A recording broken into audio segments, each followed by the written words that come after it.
Michael, good morning and Good welcome. morning to you, friend. How are you? I'm great, and I'm going to take your advice, and I'm going to ask everybody to like, share, comment on this video. We've been getting a lot of views, but not as many comments, likes, and shares.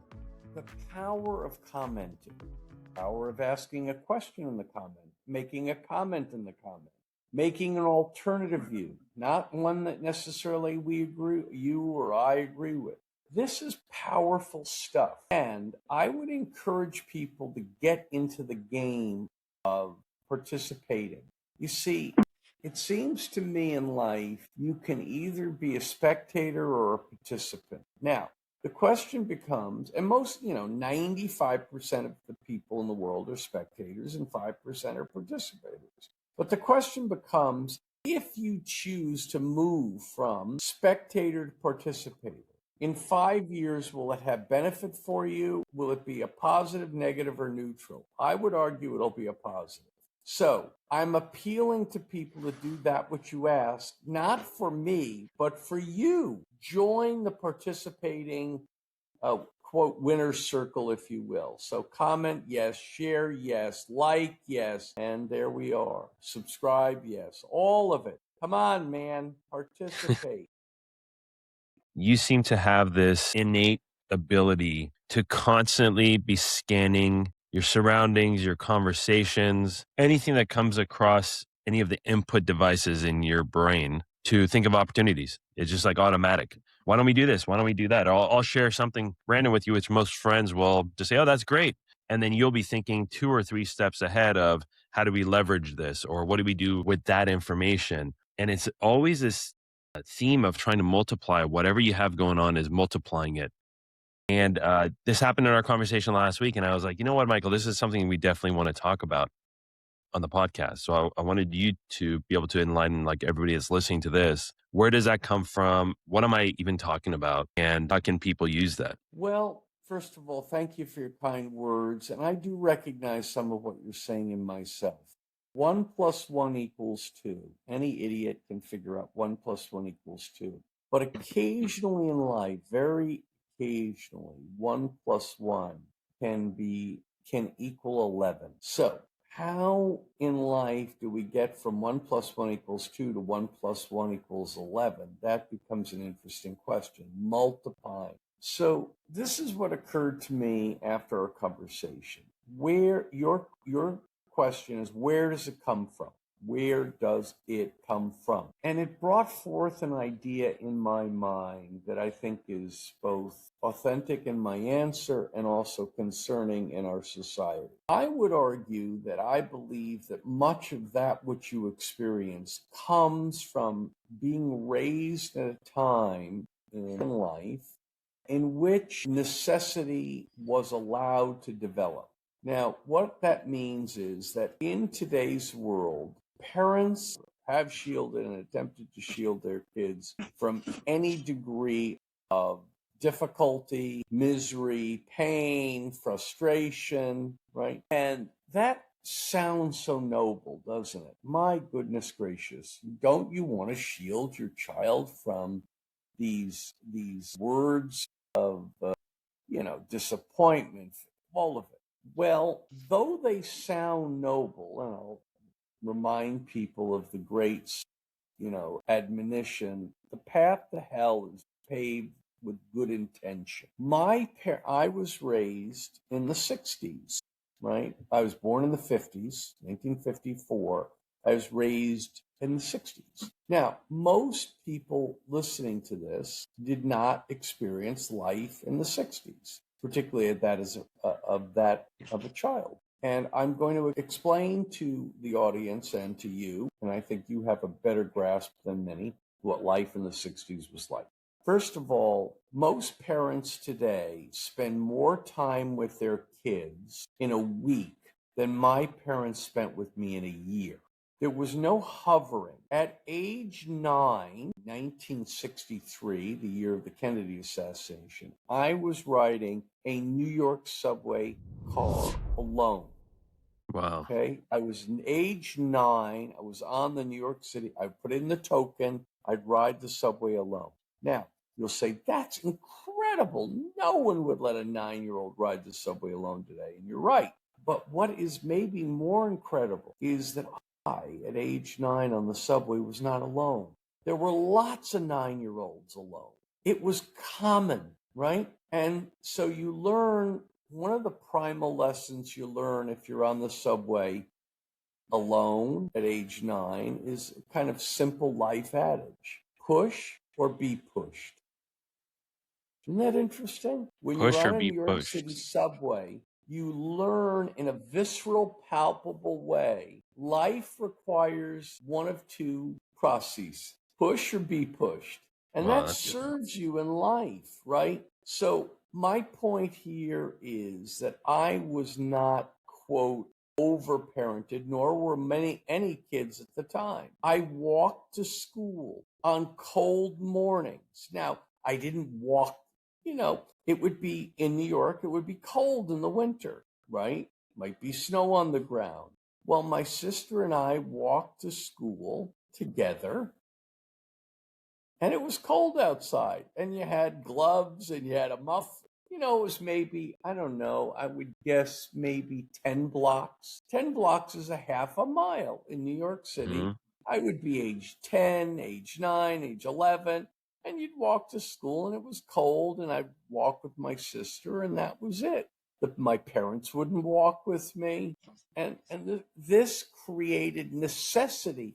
When you're age 10 or 11 and you're walking to school, you've got to learn where opportunities exist, where danger exists, where where reality exists. Now, if you're driven to school at age 16, you don't walk to school, 17 even, then you are denied the very necessity of grappling, grit, grappling. Does this make any sense to you? Absolutely. Push or be pushed. I'm gonna make that up. Push or be Yeah. pushed. Yeah. And so I see kids today. I have a lot of young people working for me in their 20s. And what I experience in them, and some of them are good kids, good people, that 22 today, chronological 22 today, is somewhere around 14 or 15 emotionally. So if a 22-year-old today,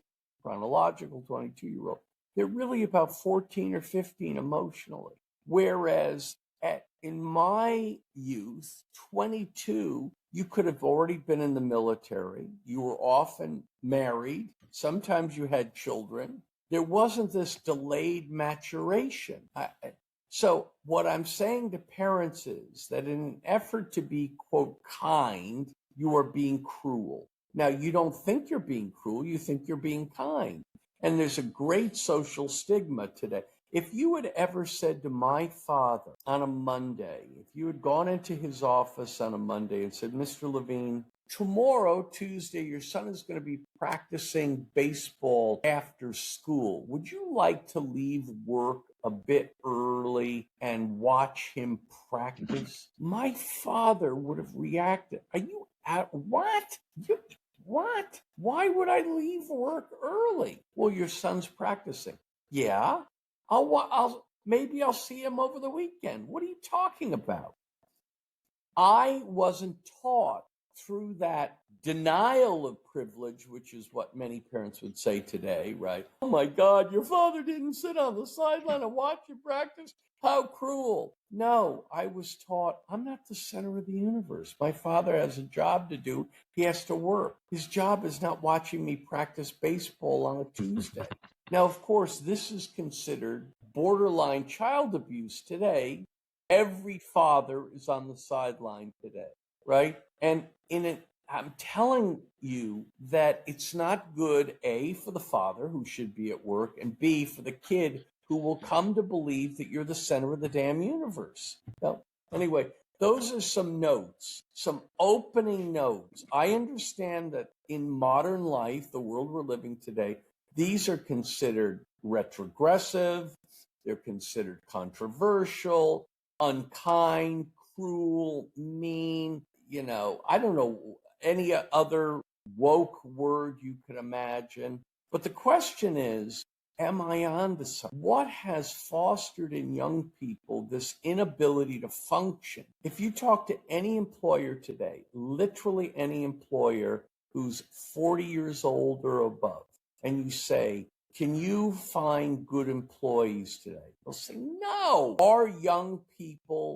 young people have the work ethic you did? My God, no. So, and this is 100% of employers, not 84, 100. Men, women, gay, straight, black, white, they all say the same thing. So maybe I'm onto something here.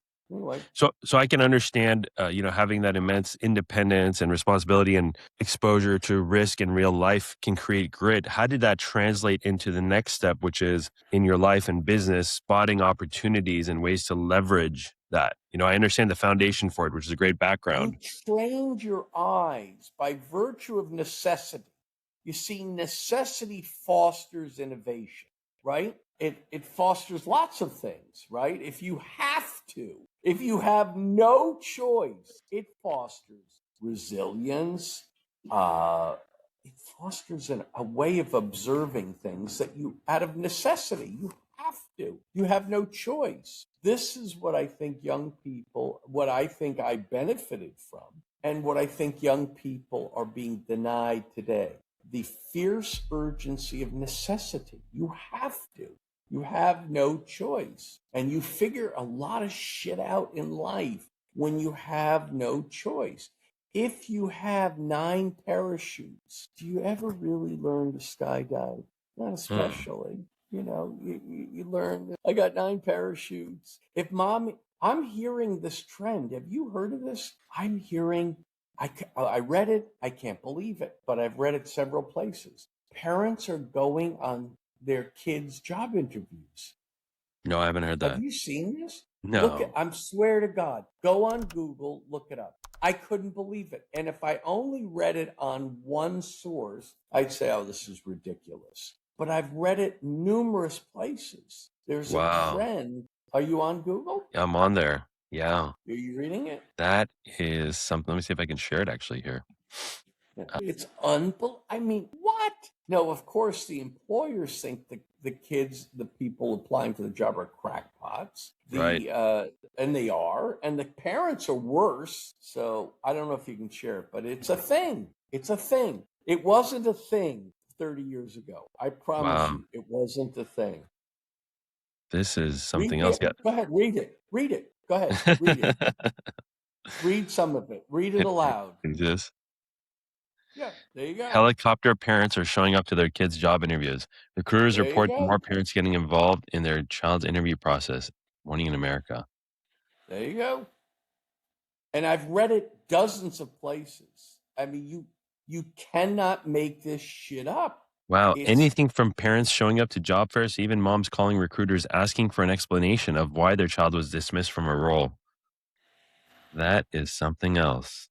Yeah. Now, if my father passed away, as I think you know, about a year ago. Okay. Right. If you had ever read this article to my father, by the way, I don't know about you. If you read this article to your father, what would he say? He would feel worried, probably, for this generation. You should feel worried for our society. Yeah. Deeply worried. Imagine this multiplied over the next decade. That's crazy. It's insane. Yeah.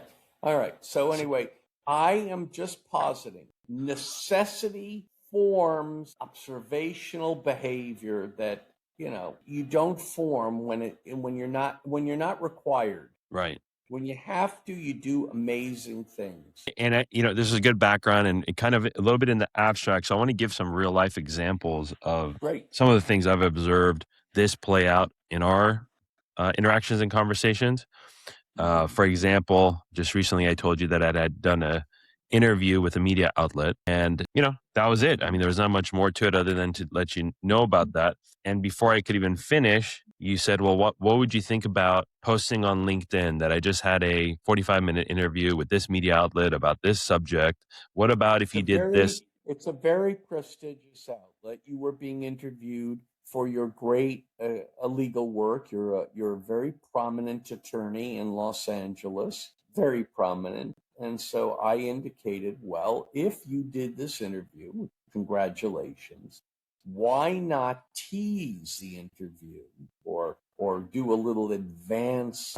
Teasing, I guess, is a good word, like a trailer, movie trailer, Right. saying, hey, to your audience, your LinkedIn audience. And you said, wow, that's kind of interesting. How'd you think of that? And I said, well, it just seemed somewhat obvious to me. And I think that this became part of my personality and my habit, right? Because of the necessity of growing up where my parents weren't my babysitters every 5 minutes. It was a different world. And I'm very concerned about the world we find ourselves in. You and I have an intergenerational debate. You're in your 40s, I'm in early 70s, but we don't include in our conversation people in their 20s. The difference between you in your 40s and 20s in that one generation, my God, it's parents going on job interviews. Imagine you on your first job interview. Think of it 20 years ago, 25 years ago. Imagine if you had asked your dad to come with you on your job interview. I mean, it's unthinkable. Son, are you out of your mind? Are you crazy? And Yeah. had you walked? Yeah. I mean, I'm thinking from an employer standpoint, if that happened to someone I was interviewing, I think that'd be an automatic disqualifier almost, because I Well, it feel like, is. yeah, It is. It is a disqualifier. I mean, what do you think an employer would think if he's meeting an applicant for the first time with their parents there? Are you, an yeah, idiot? You want to work at our company? Are you going to bring your right. parents to work? I don't understand it. But it is this radar that you kind of have built in. I mean, even when we go to, I'm trying to give the audience like real life examples of how this translates. Even when you're at a restaurant, you'll say, "Did you notice this?" Or "Wouldn't it be better if they did that?" Sometimes Right. you'll call the manager over, and I think it didn't Both to really. by the way, I do call the Yeah, manager over both to compliment and challenge, right? I if I see someone doing well, I always call the manager over and say, I just need you. I don't correct. know you. I always say this person is a star, is great. And I hope I'm polite when I challenge. I say, listen, I'm just telling you as a friend, you should think about this. Right. Exactly. Yeah, absolutely. It's just about opportunities. Kind of good or bad doesn't matter. It's just noticing things. And I think it wasn't until, I've known you for so long, and I've known this in the back of my mind, but it wasn't We until. have known each other a long time. And by the way, I knew you when you were in your early 20s, That's right? right. We Yeah. have known each other that long. Yeah. To your credit, you were never that person that it exists today. I don't know why. Maybe your parents, maybe they came, an immigrant home. I Right. don't quite know. And Right. the society hadn't turned as much. The society has in many ways gone mad. Absolutely. But you got me thinking, I don't know why it took so long for it to click in me. But after my conversation with you, I said, wait a second, this is not a one or two or three time thing with Michael. This is like a repeating theme where I'll share something. And instead of just saying, congratulations, good job, you'll say that. But then you're automatically on to the next step of, you can do this, you can do this, you can do this. You know what I mean? And I see it even with you, What about this? Can we do this? Let's think about this. yeah. Yeah. And sometimes, by the way, not every time I say, can we do this, is there validity to the notion. You can often say, no, we can't But it's the question. It's a because factor even asking that's the right. question, Mhm. that you can explore that question and ultimately put it to the side. But I'll admit I don't explore that question enough at all. Um, Well, and that's see again, the fact that you're questioning yourself is the very ingredients, the very alchemy that leads to the very alchemy of change. Most people watching this show, most people maybe will have a higher uh, percentage with this audience because it's self-selected. But most people are just bumbling along, bumbling. Hey, can I tell you a story that I use a lot? I don't think I've ever told you, called The Story of the Cherry Pie. no, I've Can never I heard of. tell you this Yeah, story? yeah, Okay. please do. All right, so let's do some arithmetic together. I want you to pretend you and I are interviewing 10 people for a job. So you and I are interviewing 10 people for a job, 10 people. And I say to the 10, hey, and they're all different. Young, they're all young, they're black and white and gay and straight and fat and thin. They're all different. And I say to the 10, hey, guys, gals, would you do me a favor? And they're all earnestly interested in my approval. So they say, sure. And I'd say, tomorrow, Monday, we're doing this on a Sunday, which indicates we're working on a Sunday. That's interesting. And tomorrow, Monday at 10 a.m., 10 a.m. in the morning, would you please bring me a slice of cherry pie? And all 10 say yes. Now, here's what happens mathematically, okay? Pay attention. 4 of the 10, 40% don't show or call. 4 of the 10 don't show or call. So because we're concerned about the 4, maybe something happened, we call the 4 and we say, hey, Haley, hey, Skylar, very popular name today. Hey, Skylar, how come you didn't show up at 10 o'clock with the pie? And they offer any number of excuses, such as, I thought you said 10 p.m. I hate cherries, and just any number. So those 4 didn't show up or call. They didn't show up or call. Now, not to worry about them, dear friend, not to worry. We have jobs in America for those 4.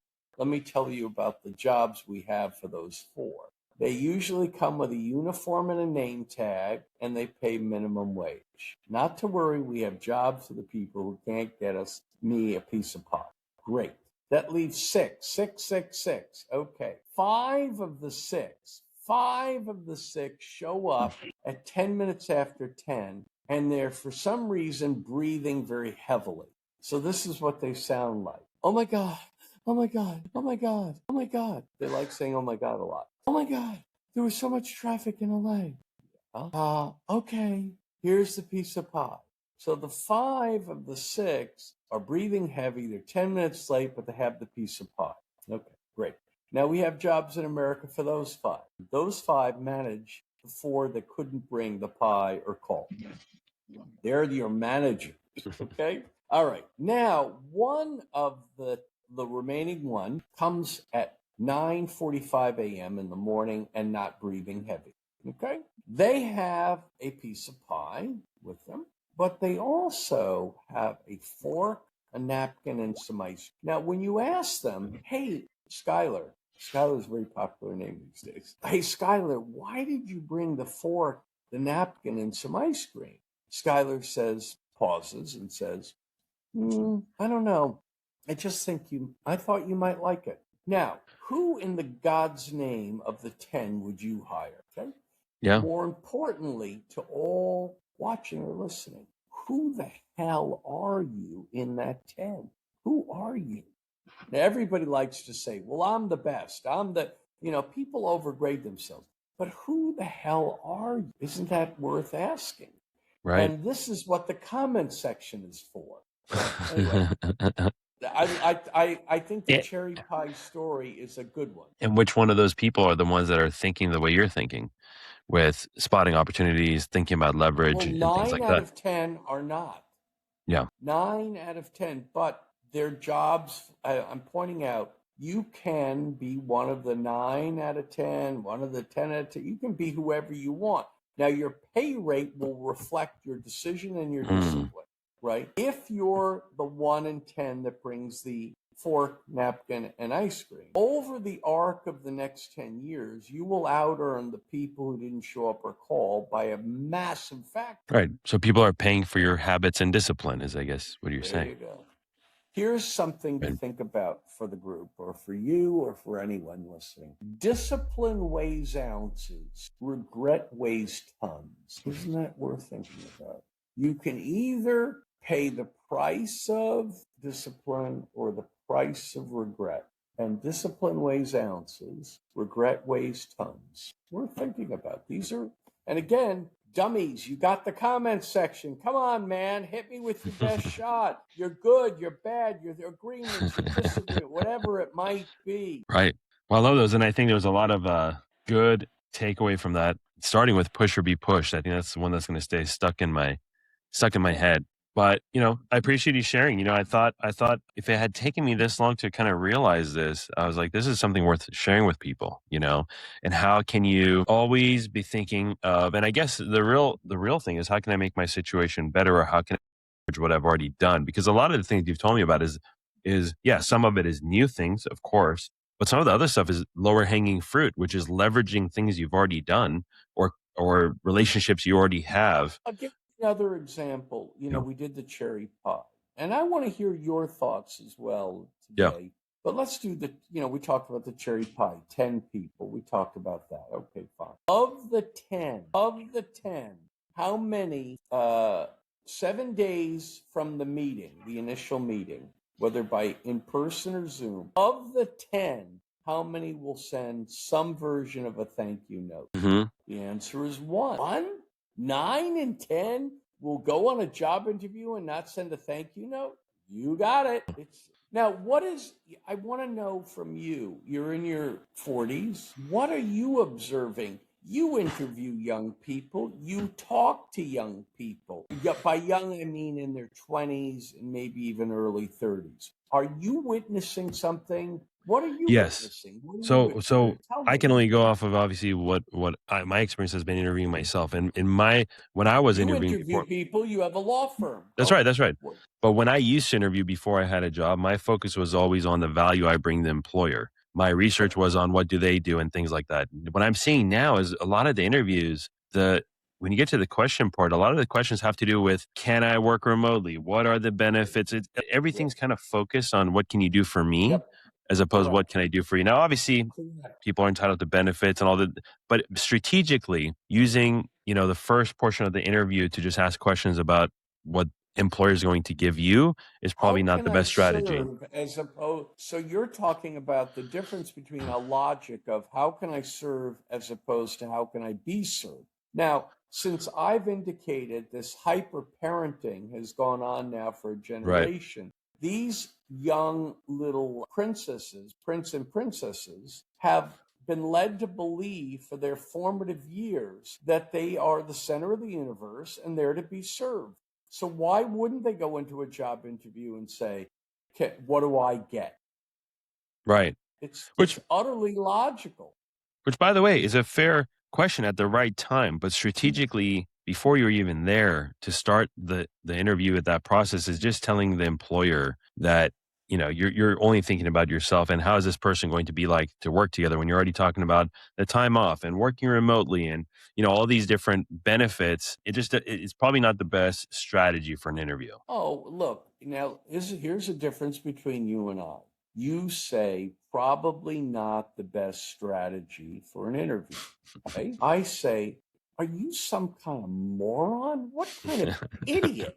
What kind of moron would believe this to be appropriate? Well, exactly the kind of moron that's been raised over the last 22 years to think they're the center of the universe. The world rotates around them. Yeah. It's not mere, the parents are the primary villains, but the society, the schools, the culture has banded together with the arch villain parents to lead them to this preposterous logic. It's idiotic. It's suicidal, is what it is. Right. The problem is it's suicidal for them and it's suicidal for our society. Right. Absolutely. And I think that's really what I wanted to get out of this, is just like help people, I guess, get exposure to what I got exposure with through my friendship with you, which is always thinking about, how can I leverage what I have, spotting opportunities, not being asleep at the wheel, which a lot of times, honestly, that's what I feel like when you say certain things that I'm like, how did I not think about that? Why did I miss that? And you kind of woke me up. And I'm hoping that's what this podcast does for people, which is pay attention, look for opportunities. How can you leverage relationships and things you already have? Like this interview I didn't even think about posting that I thought, well, the interview will come out. That's it. You're thinking, no. You can tease the people within advance generate some hype and post it give them beforehand. some something to look forward to. You know, in Right. life there is the movie and then there's the movie trailer, right? So you want to give some advance notice about this. It's a by the way, very prestigious media outlet. We're not mentioning the name by intention, but you know, when I heard that you did this, I thought, well, this is quite terrific. Now you Right. happen to be a very prominent and deeply skilled attorney and highly sought after. I understand that, but to have this media outlet confirm that is great. So Right. And something as simple as even in the beginning of the podcast saying comment, share, like, subscribe, you know, yeah, you because what you're yeah, saying when you're asking people to do that, right? You started the right. podcast by saying comment. And what I think you're really saying is, hey friends, be a participator in life. Right. Don't be a spectator. Your life will Right. really take on a whole new texture by participating, not spectating. It's an interesting thought. So I'm glad we got a chance to discuss it today. I enjoy these immensely. I'm looking forward to reading the comments and hearing some of the feedback, even by most importantly, with people who differ. Right. But there'll be some who will agree, of course, and to our and to our parent friends, to our new friends, new parents, right? I beg you, and it's not my nature to beg people. I beg you to reconsider that which has been uh, become common.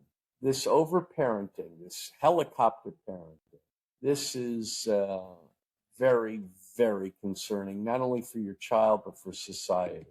It's hard to do, but you got to let them, they got to learn the power of consequence. Right. Exactly. And I'll end a couple of notes. One, you mentioned Yep. Skylar. So the name Skylar initially became popular in the end of the 1989 because of the character on The Young and the Restless.